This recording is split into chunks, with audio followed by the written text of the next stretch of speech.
أعوذ بالله من الشيطان الرجيم بسم الله الرحمن الرحيم السلام عليكم ورحمة الله وبركاته للنبي المصطفى رسول الله صلى الله عليه وسلم وإلى أرواح والدينا ومعلمينا وذوي الحقوق علينا أجمعين الفاتحة أعوذ بالله من الشيطان الرجيم بسم الله الرحمن الرحيم الحمد لله رب العالمين الرحمن الرحيم مالك يوم الدين إياك نعبد وإياك نستعين اهدنا الصراط المستقيم صراط الذين أنعمت عليهم غير المغضوب عليهم ولا الضالين آمين إن الحمد لله نحمده ونستعينه ونستهديه ونستغفره ونعوذ بالله من شرور أنفسنا ومن سيئات أعمالنا من يهده الله فلا مضل له ومن يضلله فلا هادي له أشهد أن لا إله إلا الله وأشهد أن محمدا عبده ورسوله اللهم صل وسلم على سيدنا محمد وعلى آله وأصحابه أجمعين سبحانك لا علم لنا إلا ما علمتنا إنك أنت العليم الحكيم رب اشرح لي صدري ويسر لي أمري واحلل عقدة من لساني يفقه قولي أما بعد قال سيدنا عمر الخطاب تعلموا السنة والفرائض wallahna kama ta'allamuna al-Quran. Pelajarilah ilmu as-sunnah, ilmu faraid dan ilmu bahasa Arab sebagaimana kamu mempelajari ilmu Al-Quran. Yang dihormati Tuan Nazir, Tuan Imam, pegawai serta ahli jawatan kuasa Masjid Inayatul Rahman, Kampung Batu Laut, Kuala Langat, Selangor, yang saya hormati para alim ulama, asatizah di kalangan tuan-tuan dan juga puan-puan, seterusnya muslimin, muslimat, hadirin, hadirat. Alhamdulillah, pertama dan selamanya kita merafakkan kesyukuran kehadrat Allah Subhanahu wa taala atas nikmat yang paling besar, nikmat iman dan juga Islam. Atas izin dan juga rahmatnya dapat kita berkumpul pada malam ini bagi menyambung pengajian kita tentang ilmu faraid. Dan insya-Allah pada malam ini, kalau ikutkan, kita dah sambung pada muka surat yang ke-91, tetapi malam ini, bermula malam ni, insya-Allah saya akan masuk dalam bab hibah. Hibah dan juga wasiat. Kemudian nanti selesai tajuk hibah dan wasiat, baru kita sambung semula dalam kitab faraid. Kerana banyak persoalan-persoalan yang ditanya berkait tentang hibah dan juga wasiat. Selain daripada faraid, tiga ilmu ini biasanya tiga serangkai. Dia bukan penyakit aja tiga serangkai yang ada. Ilmu ni pun ada tiga serangkai juga. Faraid, hibah dan juga wasiat ni biasanya saling kait mengait. Selalu berlalu, selalu berlaku. Bila ada orang bertanya, bila kita dah selesaikan kiraan dan sebagainya, kemudian dah selesai bahagi, barulah timbul isu-isu berkait dengan hibah, berkait dengan wasiat. Ustaz, dulu arwah ayah pernah cakap macam ni, kenapa tak cakap dari awal? Maknanya apa? Orang anggap wasiat hibah ni macam tak penting, sedangkan dia ada hukum tersendiri dan sering terkait dengan ilmu faraid. Bahkan kadang tu dah dibahagikan, dah dipindah milik, dah harta tanah dah dibagi kepada waris-waris, dah pindah milik. Kadang tu dah habis belanja dah pun, dah terguna dah pun harta pusaka tu oleh waris-waris, tak apalah, tu hak dia. Tetapi kesemasa itulah baru nak timbul isu-isu, dulu arwah mak pernah cakap macam ni. Jadi benda-benda ini yang kita kena tahu, yang mana hibah, yang mana wasiat, yang mana faraid.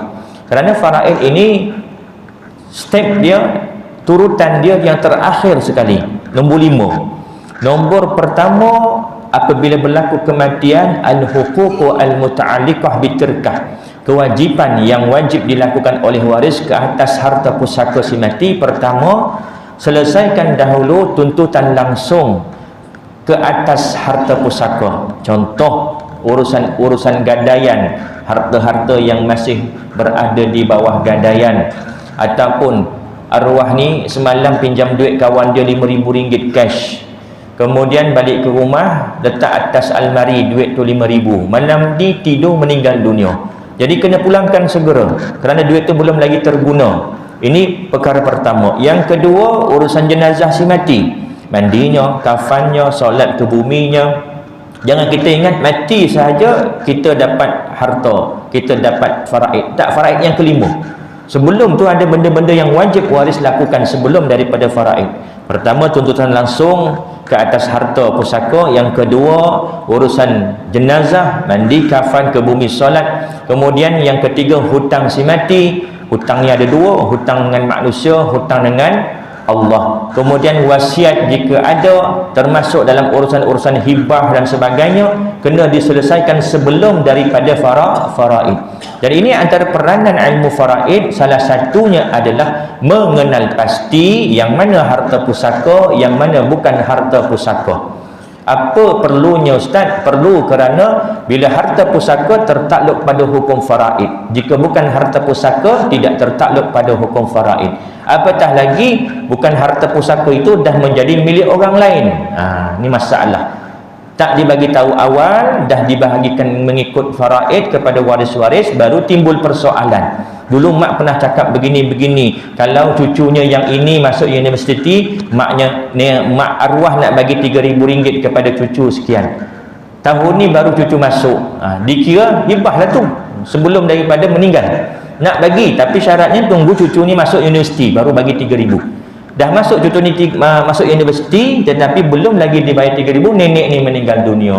Ini dikira hibah. Jadi RM3,000 tadi bukan harta pusaka si mati, wajib diberikan kepada penerima hibah. Bila cukup rukun, cukup syaratnya, maka ia menjadi milik mutlak kepada penerima hibah. Begitu juga dalam urusan wasiat, kena selesaikan sebelum daripada faraid. Yang kelima barulah faraid. Barulah kita tentukan siapa dia waris, siapa dia bukan waris. Di kalangan ahli waris yang ada ni, siapa yang layak, siapa yang tidak layak. Kemudian yang layak ni berapa pula bahagiannya setiap seorang. Kemudian kita kena kirakan setiap seorang ni berapa pula dapat duitnya. Daripada duit tabung haji, contoh duit kadang beli SP ada 100,000, ada 10 orang waris, ada berapa lelaki, berapa perempuan. Kira, okey, akhirnya final baru kita jumpa yang A dapat sekian-sekian, yang B dapat sekian-sekian jumlahnya. Itulah ilmu faraid, itulah peranan ilmu faraid, yang mana akhirnya nanti menatijahkan kita ini tidak memakan harta orang lain. Itu yang paling penting. Takut-takut kita termakan harta orang lain. Kullu lahmin nabatat min haramin fannaru aula bih. Tiap-tiap daging yang tumbuh dalam badan kita dari sumber yang haram, fannaru aula bih, maka nerakalah tempat utamanya. Na'udzubillah min zalik. Lebih kita takuti harta yang kita makan daripada pusaka tadi milik anak yatim, itu lagi besar, lagi berat kesnya. Jadi kena kenal pasti yang mana harta pusaka, yang mana bukan, siapa dia waris, siapa yang berhak dapat, berapa bahagian masing-masing, dan kirakan kepada setiap ahli waris. Kita masuk dulu dalam tajuk hibah. Apa dia hibah? Maksud hibah, hibah dari segi bahasa iaitu hadiah atau pemberian.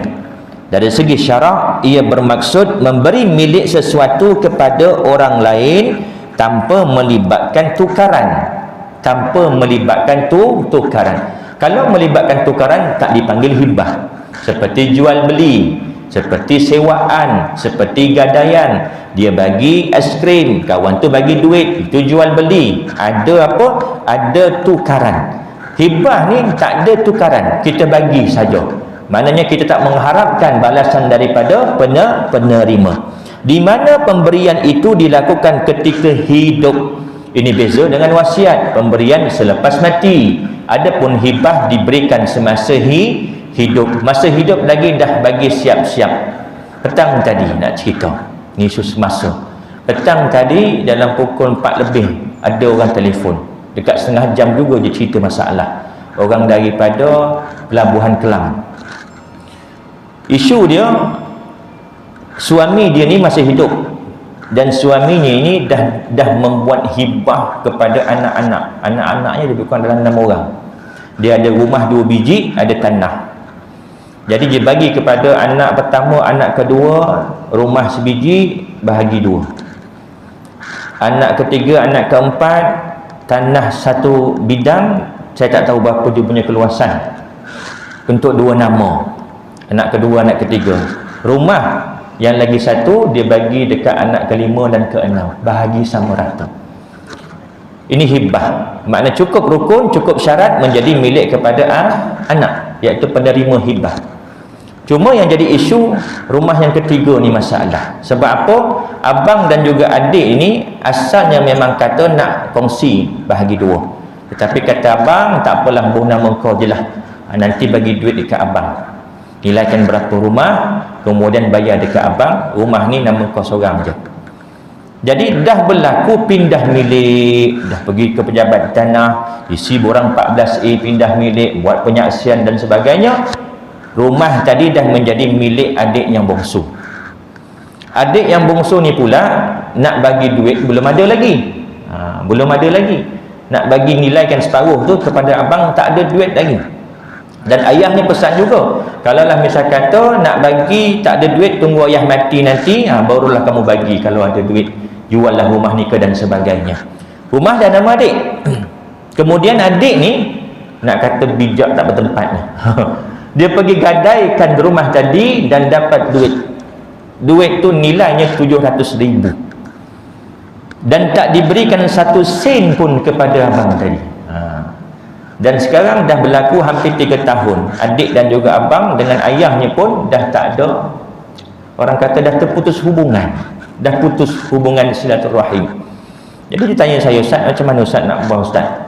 Boleh ke nak dakwa anak ni? Saya kalau boleh tak nak dakwa lah, mahkamah dan sebagainya. Benda ni bila melibatkan perundangan satu sisi, dari segi undang-undang kita prosesnya satu sudut lagi dari segi hukum. Dari segi hukum, bila hibah tu berlaku dan cukup rukun, cukup syaratnya, maka menjadi milik, jadi terpulang kepada anak. Melainkan nanti kita akan masuk hibah dari orang tua kepada anak, sama ada ibu ayah kepada anak atau datuk nenek kepada cucu.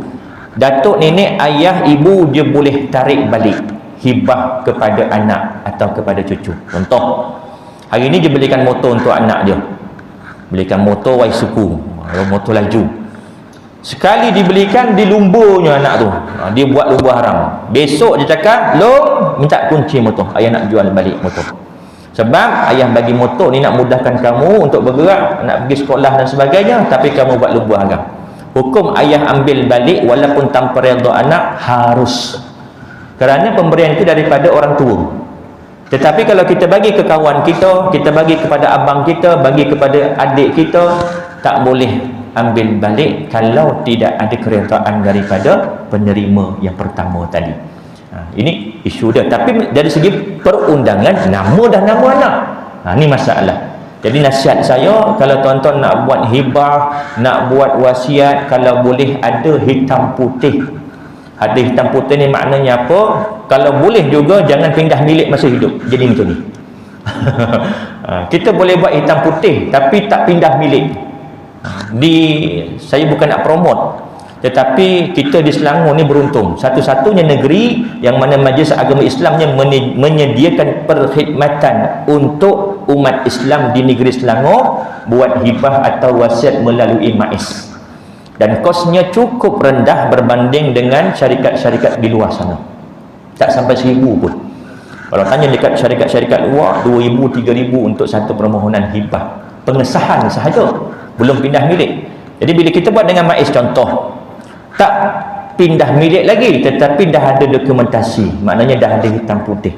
Dan bila mana nak berlakunya pindah milik? Bila penama dah meninggal dunia. Masa tu pihak MAIS akan uruskan sepenuhnya. Dia akan buat pengesahan di Mahkamah Tinggi Syariah berdasarkan dokumen-dokumen yang ada, saksinya ada, kemudian ada bukti hitam putihnya, ada tanda tangan, ada videonya, video ijab kabulnya, dan barulah tanah itu menjadi milik kepada penerima secara undang-undang. Walaupun dari segi hukum dah menjadi milik kepada penerima, Ini kita kena jaga dua benda. Dari segi hukum kena jaga, dari segi perundangan kena jaga. Isu tadi dari segi perundangan dia tak jaga. Undang-undang dari segi agama dia faham dah. Ayah boleh ambil balik, tapi macam mana ayah nak ambil balik? Sedangkan rumah sudah menjadi milik anak, nama anak, dan digadaikan dah pun rumah tersebut. Jadi masalah. Tuan-tuan, puan-puan nak buat hibah, kalau boleh rancang betul-betul, pastikan kita buat itu berdasarkan pada ilmu. Jangan terjadi peristiwa-peristiwa sedemikian. Jadi memberi milik sesuatu kepada orang lain tanpa melibatkan tukaran, itu namanya hibah, di mana pemberian itu dilakukan ketika hidup dan dengan secara sukarela, yakni pemberian tatawwu atau sukarela. Dia bagi secara ikhlas. Kita ada duit RM50 bagi dekat kawan, ni aku ada lebih sikit duit, ambillah RM50, buatlah beli barang dapur ke dan sebagainya. Itu pun dikira hibah, pemberian kita kepada orang lain tanpa kita mengharapkan balasan, dan dengan sukarela dan semasa kita hidup. Istilah-istilah hibah jika diberikan kepada kerabat dinamakan silah. Sebab tu kalau kita menjaga hubungan silaturahmi itu, maksudnya apa? Hubungan kekeluargaan, adik beradik, kemudian mak ayah, pak cik, anak saudara. Tapi maksud tepatnya adalah adik beradik, kerana silah tu hubungan rahim mak kita. Siapa yang berhubung dengan kita melalui rahim mak kita? Adik beradik kita lah. Itu namanya silah, diberikan kepada kerabat. Jika diberikan kepada fakir miskin dinamakan sedekah. Sama maksudnya, hibah juga. Kita bagi dekat orang susah, niat sedekah pun termasuk dalam hibah. Jika diberikan kepada musuh dinamakan sebagai taqiyah. Kita bagi kepada musuh supaya musuh berbaik sangka dengan kita, sampai masa kita buat strategi untuk bunuh dia, contoh, pun dikira sebagai hibah, tetapi dalam bentuk taqiyah, iaitu kepada musuh. Jika diberikan kepada seorang salih dinamakan sebagai tabarruk, dan jika diberikan kepada orang kaya dinamakan sebagai hadiah. Ini hadiah kepada tuan. Datang orang besar, datang kita bagi cenderahati, bagi buah dan sebagainya, buah tangan, ni namanya hadiah. Nak kata sedekah, tuan saya bagi sedekah, tuan tak kena lah. Kau ingat aku ni apa? Jadi istilah-istilah tu berbeza-beza, tetapi maksudnya sama, iaitu hibah, pemberian. Dalil bagi hibah ataupun hadiah, firman Allah Subhanahu wa taala, a'udzubillahi minasyaitonir rajim, wa atal mala ala hubbihi zawil qurba wal yatama wal masakin wa banas sabili was-sa'ilina wa fir riqab, dan berikan yang dicintainya kepada kerabat, anak yatim, orang-orang miskin, orang yang dalam perjalanan, yang meminta, dan untuk memerdekakan hamba. Surah Al-Baqarah ayat 177. Dalil ini menunjukkan bahawasanya hibah itu disyariatkan. Ada perkara hibah dalam Islam dan hukumnya adalah sunat.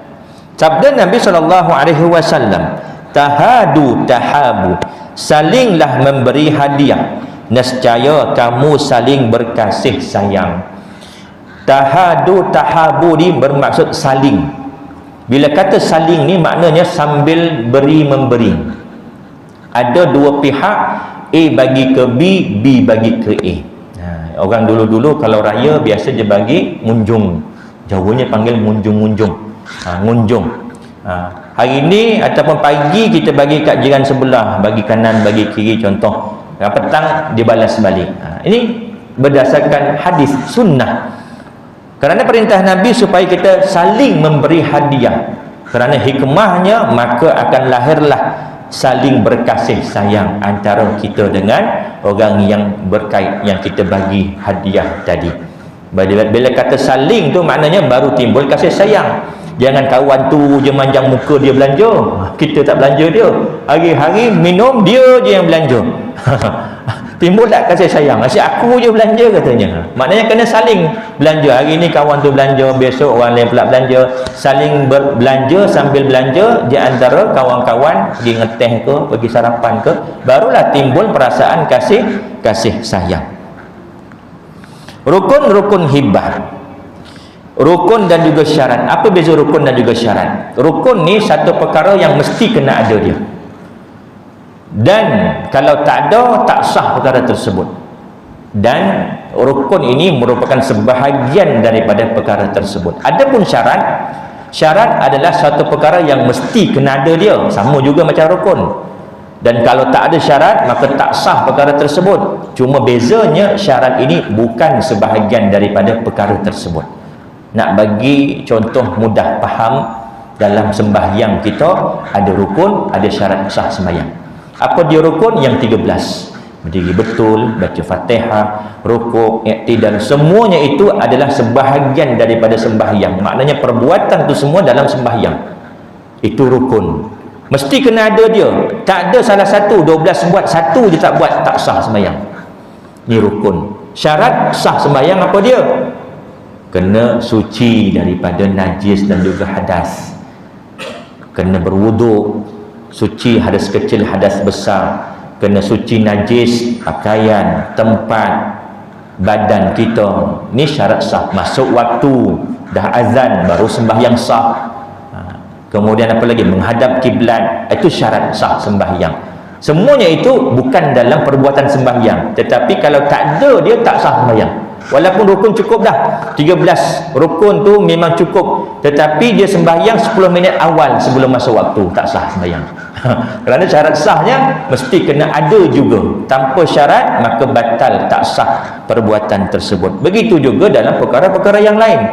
Boleh dikatakan hampir semua perkara itu ada rukun dan syarat. Rukun khutbah ada rukunnya, ada syarat sah khutbahnya. Rukun apa lagi? Wuduk, rukun, semua perkara boleh dikatakan ada rukun dan juga syarat. Apa dia rukun hibah? Ada 4. Pertama, mesti kena ada pemberi hibah. Kena ada pemberi. Kalau tak ada pemberi, tak berlaku hibah. Yang kedua, kena ada penerima hibah.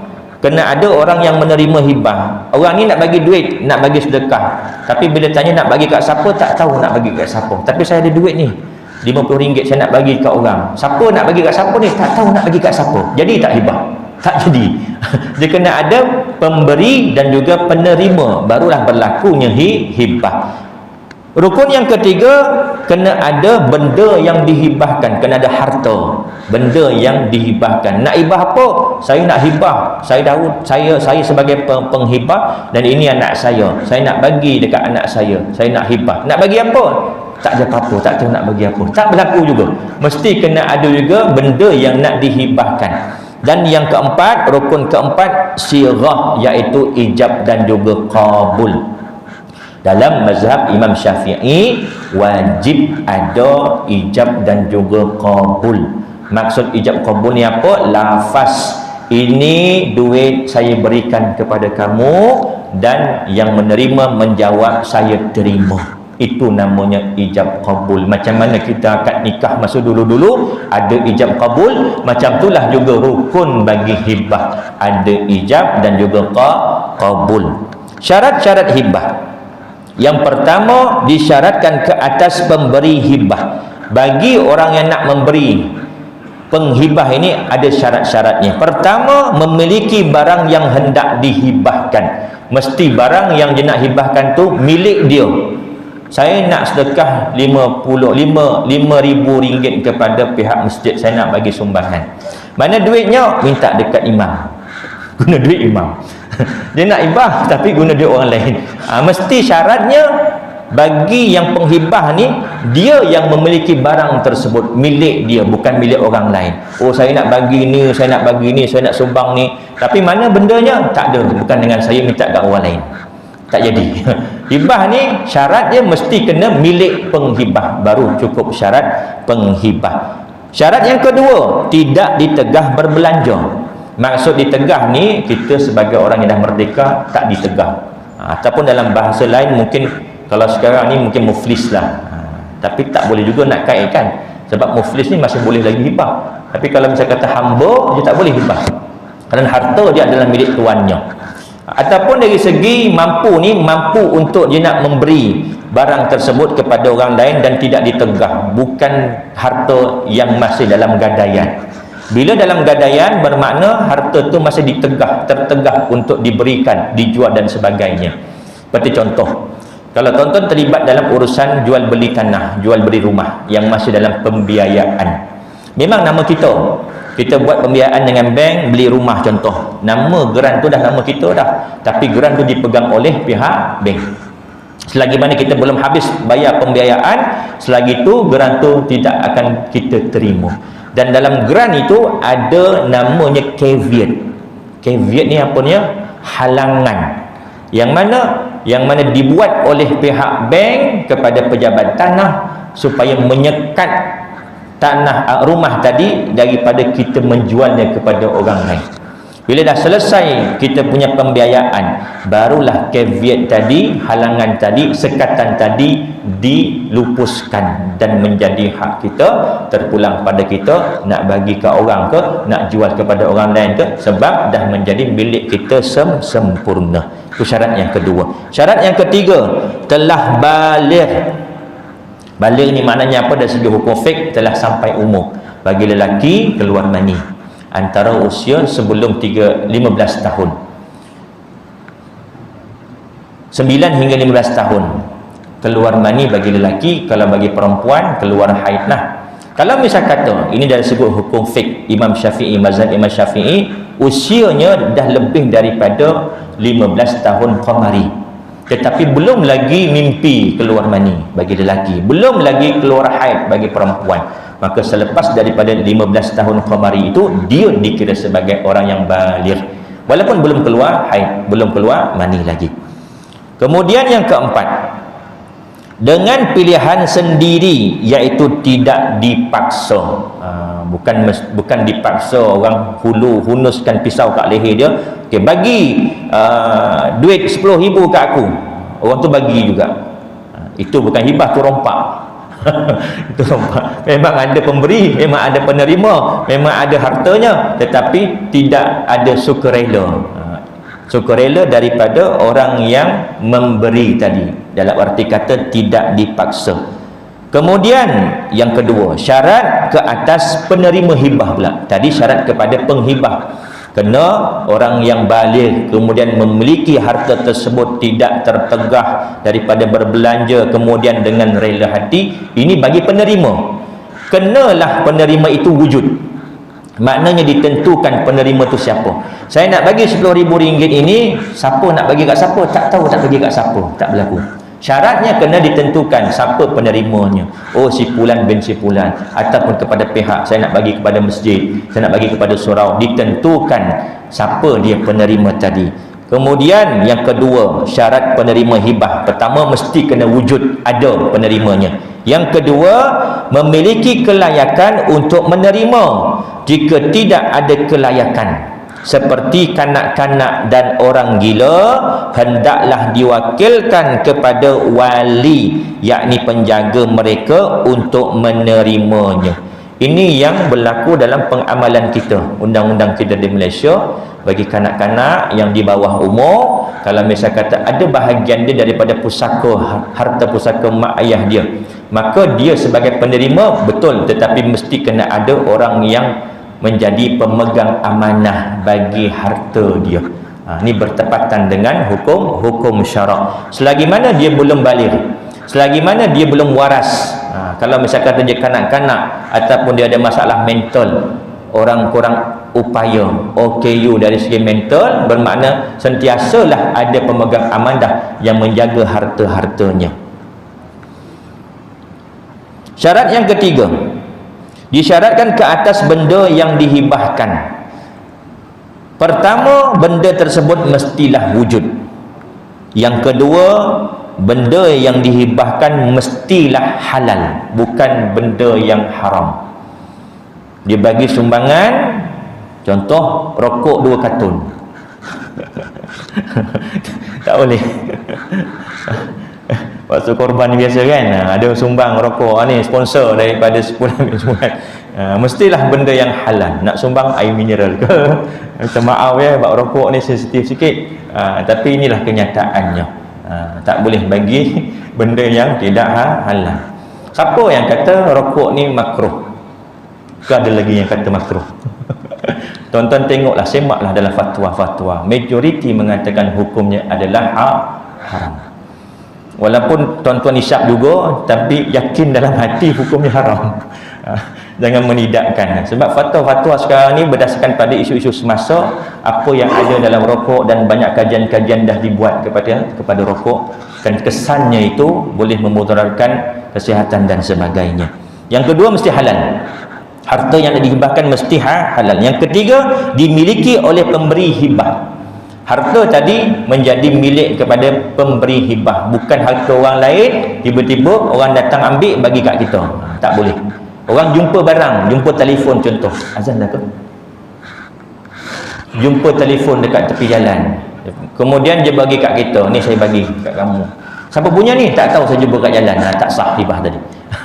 Tak sah hibah tadi. Jadi dalam bab jumpa barang ni benda yang penting. Kita keluar masjid contohlah, dekat tempat slipper tu jumpa RM100. RM100, sekeping RM100. Ini dari segi hukum. Boleh tak ambil duit RM100 tadi? Boleh, dengan syarat. Syaratnya apa? Bila kita ambil, kita kena buat hebahan. Selama mana? 1 tahun kena buat hebah. Post dalam grup masjid, grup kampung. Siapa ada hilang RM100, tarik sekian-sekian dekat masjid. Siapa ada hilang boleh jumpa saya. Besok post lagi, lusa post lagi. Kena buat hebahan sentiasa selama 1 tahun. Setahun berapa hari? 365. Anggaplah 365 setahun, 365 hari. 366 hari, maknanya besoknya kita seronok dah ni. Dari segi hukum, kita harus untuk membelanjakan duit 100 tadi. Dari segi hukum boleh untuk kita belanjakan. Dalam tempoh setahun tu tak boleh belanja, sebab masih lagi milik orang dan menjadi amanah kepada kita untuk membuat hebahan. Siapa yang ada hilang, jumpa saya. Siapa ada hilang, jumpa saya. 366 bebas untuk dia untuk berbelanja, dia boleh gunakan. Besoknya 367 ada yang WhatsApp, tuan imam, dia kata duit tu duit saya, baru saya ingat dulu tu memang duit saya RM100, tahun lepas hilang. Wajib imam tadi pulangkan RM100 tadi, walaupun dah berbelanja. Nampak tak? Dari sudut hak barang tadi, walaupun kita jumpa, kita dah buat hebahan, kemudian dah sampai tempoh kita boleh berbelanja, orang tu mengaku dan menuntut, cukup buktinya, kita wajib pulangkan balik. Susahnya ustaz, kalau macam tu jangan ambil. Jumpa barang jangan ambil, biar orang yang amanah ambil dan buat kerja amanah. Ini kita naik motor, nampak RM5 je, patah balik. Yang gelak-gelak tu ialah tu, tengah naik motor ni, tengok kat jalan RM10, patah balik, sanggup ambil. Jaga-jaga amanah. Kena buat hebahan. Rezeki itu bukan rezeki, itu bala. Ini dari segi hukum. Pengamalan kita ni, tuan-tuan tanyalah diri sendiri. Kita pun dah ada tanya iman masing-masing. Kemudian syarat ke atas benda yang dihibahkan. Yang keempat, tidak bercampur dengan hak orang lain. Syarat di sisi sebagian ulama. Jumhur ulama tidak mensyaratkannya. Sebagian ulama mensyaratkan mesti milkut tam, pemilikan sempurna. Contoh, rumah tu masih lagi dalam gadaian, boleh tak kita hibahkan? Khilaf ulama. Sama ada mengatakan boleh, ada mengatakan tidak boleh, mesti kena milikan sempurna. Kaedahnya, setiap benda yang boleh dijual beli maka boleh dihibahkan. Boleh tak harta orang tu sebahagiannya milik orang kita jual? Tak boleh. Selagi belum lagi diselesaikan urusan kita dengan orang pertama, kena selesaikan dahulu dan menjadi milik kita, baru kita boleh jual kepada orang ketiga pula. Itu sama juga konsepnya. Setiap benda yang boleh dijual beli maka boleh dihibahkan. Ini menurut sebahagian ulama yang melarang ataupun tidak membenarkan bila mana harta tadi ada hak sebahagian orang lain. Kemudian sirah Syarat yang keempat, syarat bagi sirah ijab dan qabul, iaitu ada pelawaan dari pemberi hibah dan ada persetujuan dari penerima untuk menerimanya. Disyaratkan ke atas sirah sama ada syarat dalam jual beli, sama seperti syarat dalam jual beli. Namun menurut ulama, ada beberapa kes di mana hibah tidak memerlukan sirah, iaitu pelawaan dan persetujuan. Antaranya, seorang wanita yang dimadukan menghibahkan gilirannya kepada madunya, maka tidak perlu kepada qabul persetujuan dari madunya itu untuk sah hibah tersebut. Laki ni ada dua orang isteri, contoh isteri pertama, isteri kedua. Sepatut malam ni giliran isteri pertama, tapi isteri pertama kata kat suami, tak apalah bang, pergilah kat isteri kedua, malam ni saya nak rehat lah, contoh. Tak perlu mendapat qabul daripada isteri yang kedua. Ni dikecualikan. Kes-kes ni kadang-kadang berlaku. Bak kata Fi Ramli, seorang lelaki membeli perhiasan untuk anak kecilnya dan memakaikannya, maka perhiasan itu menjadi miliknya tanpa perlu menunggu persetujuan darinya. Ini biasa kita beli mainan, beli kalung, beli rantai mainan untuk anak kita yang masih kecil. Tak cakap pun, ini ayah bagi kat kamu, kamu kena cakap saya terima, tak perlu. Memadai dia terima, dia seronok, itu dah menjadi milik dia lagi dah. Bila akad hibah menjadi muktamad, akad hibah iaitu ijab dan juga qabul hanya muktamad bila telah berlaku al-qabdu, iaitu qabad. Qabad ni maknanya apa? Pegangan atau pengambilan. Barang tu dah terima kepada penerima, maka muktamad menjadi milik kepada penerima. Walaupun setelah berlaku ijab dan qabul, namun hibah tidak sempurna melainkan dengan berlakunya al-qabdu atau qabad, iaitu pegangan atau pengambilan dari penerima hibah. Walaupun ijab qabul dah berlaku, besok aku cadang nak bagi kat engkau RM500, aku ada rezeki sikit lah ni, ada komisen lebih sikit untuk bulan ni, nak bagi engkau RM500. Lepas tu Man kata okey, terima kasih banyak-banyak, aku terima, tapi besoklah aku bagi, tunggu besok kita ngeteh dekat kedai depan masjid, kita sarapan, nanti aku bagi RM500. Malam tu orang yang nak bagi dia meninggal dunia, sah tak ijab qabulnya? Tak sah, belum muktamad lagi, selagi mana belum terima duit tadi ke tangan penerima. Ini menurut jumhur mazhab Imam Syafi'i.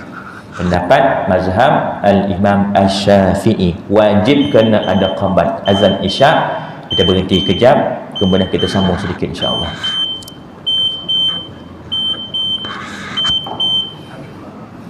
Innaka la tukhliful mi'ad. Sambung sedikit boleh ya? Dalam 5 ke 10 minit insya-Allah.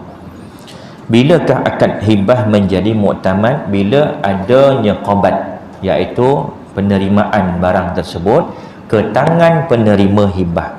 Maksudnya apabila barang hibah telah dipegang oleh penerima hibah, sempurnalah akad hibah dan tidak harus lagi, iaitu tidak boleh lagi pemberi hibah menarik kembali hibahnya.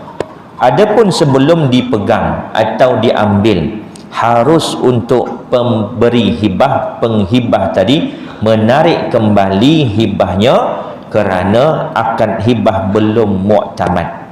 Macam kes tadi nak bagi duit ni, tapi baginya besok, tunggu besok lepas sarapan sama-sama baru dah bagi duit tu.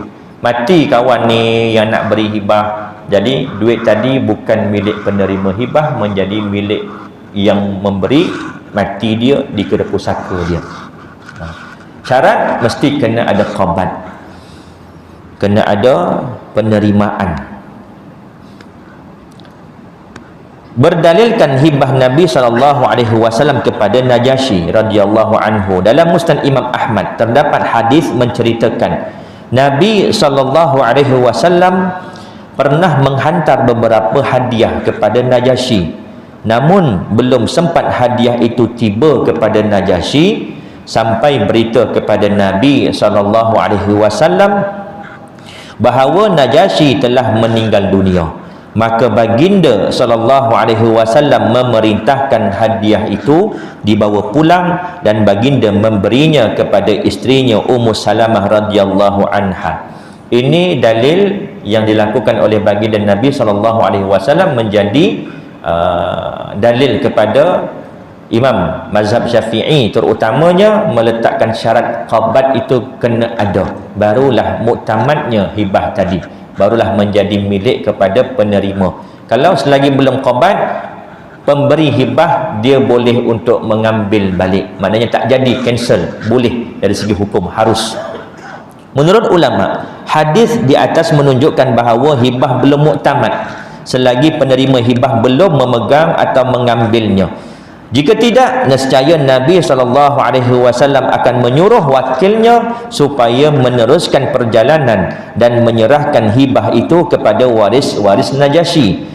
Keputusan Nabi SAW menarik kembali hibah itu menunjukkan bahawa akad hibah belum muktamad selagi penerima belum memegang, yakni mengambilnya, dan pemberi hibah masih berhak menarik kembali hibahnya sebelum itu. Ulasan hadis di atas menunjukkan sekadar pelawaan, tidak menjadikan hibah itu telah menjadi milik orang yang diberikan kepadanya hibah tersebut atau menjadi milik warisnya.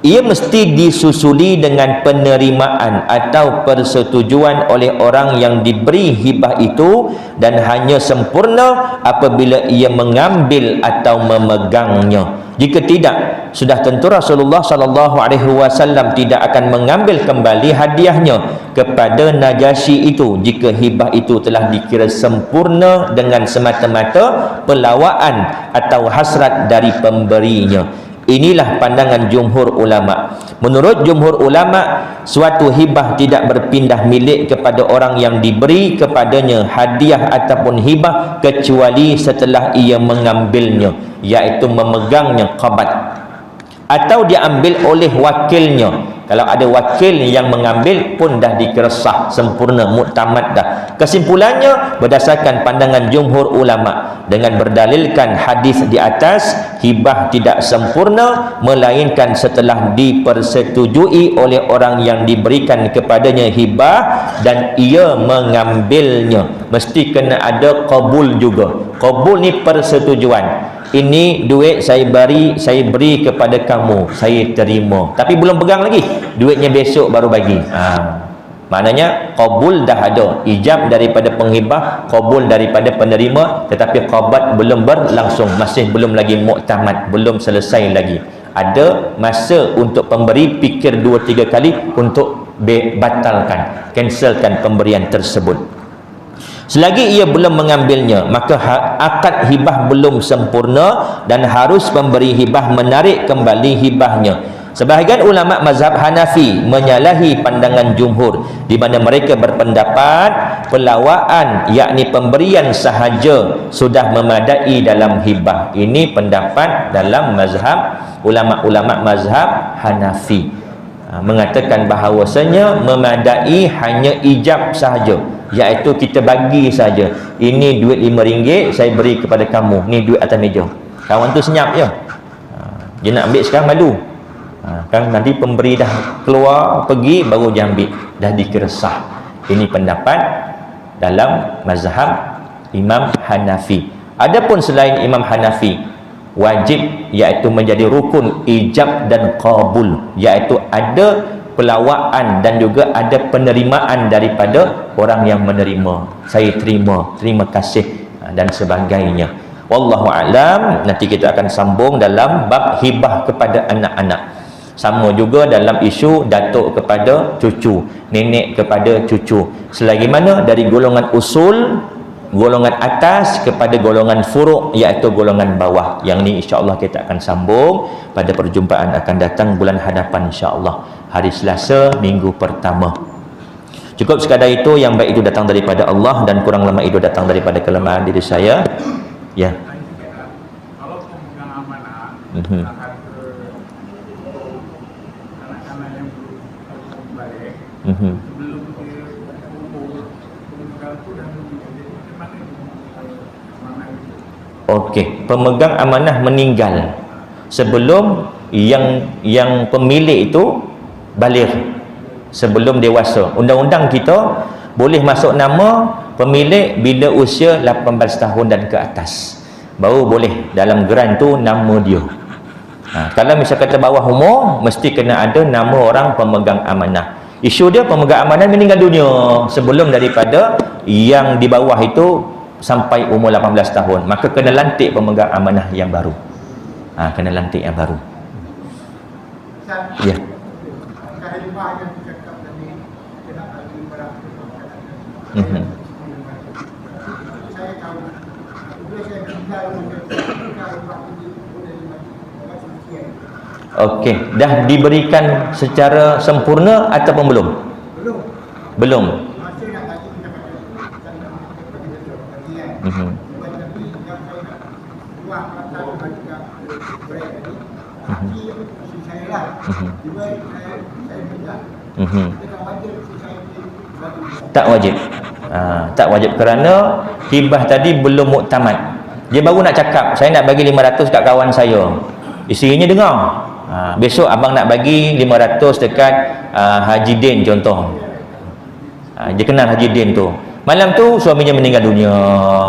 Maka belum berlaku lagi qabat dan belum muktamad hibah tersebut, tak wajib isteri untuk bagi 500 tadi kepada abang Din tadi, penerima tadi.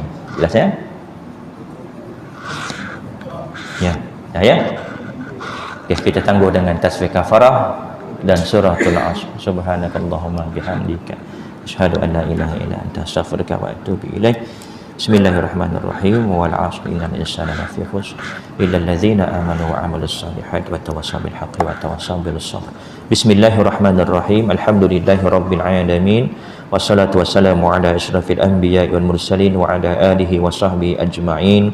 Allahumma faqihna fid din wa 'allimna at-ta'wil wahdina siratal mustaqim. صراط الذين أنعمت عليهم من النبيين والصديقين والشهداء والصالحين اللهم أرنا الحق حقا وارزقنا اتباعه وأرنا الباطل باطلا وارزقنا اجتنابه اللهم إنا نعوذ بك من علم لا ينفع ومن قلب لا يخشع ومن نفس لا يشبع ومن دعوة لا يستجاب لها ربنا آتنا في الدنيا حسنة وفي الآخرة حسنة وقنا عذاب النار وصلى الله على سيدنا محمد وعلى آله وصحبه وبارك وسلم. Alhamdulillahirabbil alamin. Assalamualaikum warahmatullahi wabarakatuh.